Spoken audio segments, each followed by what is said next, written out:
from fundamentally transforming the United States of America.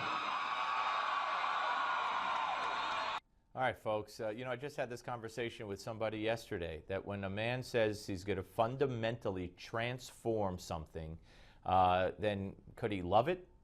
Could he be proud of it? I don't know. It seems like a fair question. Admiral James Ace Lyons is joining us, former commander of the U.S. Pacific Fleet and senior U.S. military representative to the United Nations. Wrote a scathing and wonderful piece in the Washington Times. Admiral, welcome. Let me ask you, your piece is called Taking Back America, and you don't believe that what's happening to this country and with the decisions being made by this president are accidental and that he's totally inept, do you? That's all nonsense. All the excuses they put out about his inexperience and it holds no water. This is a planned agenda of what we're seeing executed. And it really goes back to when he was still a senator in 2008, when he declared how he was going to fundamentally change America. Most Americans didn't know what that meant. And I have to say, looking at America in 2008, what was wrong with it then? Certainly we had some problems, but nothing like we are seeing today. Well, he's criticized our Constitution. He's criticized our history. He's gone before the United Nations, as has his wife, and trashed America. Obama's done it time after time. He did it overseas time after time in unprecedented fashion. So let me ask you, let's start with our foreign policy.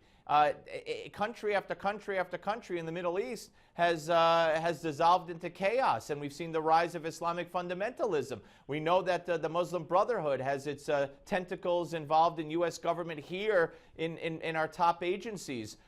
Big reason for concern, correct? Absolutely. They penetrated every one of our national security agencies. They've had undue influence on our policies for the Middle East, and certainly on the rules of engagement that we force our wonderful military to fight under, where we're trading their lives in the failed hope of winning the hearts and minds of tribal societies. What we have, Steve, is an anti-war activist on the global war on terrorism as our president. Their perverse ideology that it's American power that has caused most of the world's problems is at the core of their belief. We know that he's an apologist for America.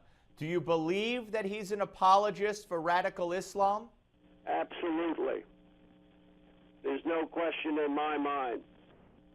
All right, that's very interesting. You also talk in your piece about governmental institutions that traditionally have been non-political, that have been transformed into very political animals, if you will, doing the president's work. It's called, under the guise of political correctness, which has infected the leadership in all our civilian and military agencies, and it's unconscionable what's going on. Actually, it's more than flaunting the Constitution. It has been violated. There have, in my view, acts of treason been committed. And at the head of that is the Benghazi tragedy. All right. Do you believe that the Republicans have been AWOL, so to speak, in their oversight, if you will, of this president? I mean, we know the oversight committees have held hearings, but if it's as you say, if there have been treasonous acts, if the Constitution's been violated and run roughshod over, and the Supreme Court has ruled unanimously 12 or 13 times against this administration for overstepping constitutional bounds, should the Congress take more action than they've taken?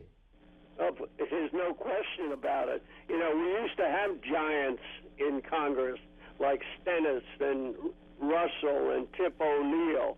When it came to matters of national security, they were Americans first, and party took second place. We don't have that today, except for a few in the minority. It's unconscionable what's going on. Do you fear for the country in the next 2 years? There's no question in my mind that we're in for a very dangerous 2 years. And what you see happening at our southern borders, it's not only the undocumented immigrants, the 75,000 children who have not been properly screened. What you have is those countries south of our border, Mexico in particular, getting rid of those that they don't want in their own country. Admiral, great talking to you, sir. God bless you. I hope you'll come back. Look forward to it. Thank you. All right, folks, we'll be back next with the Malzberg panel. Don't go away.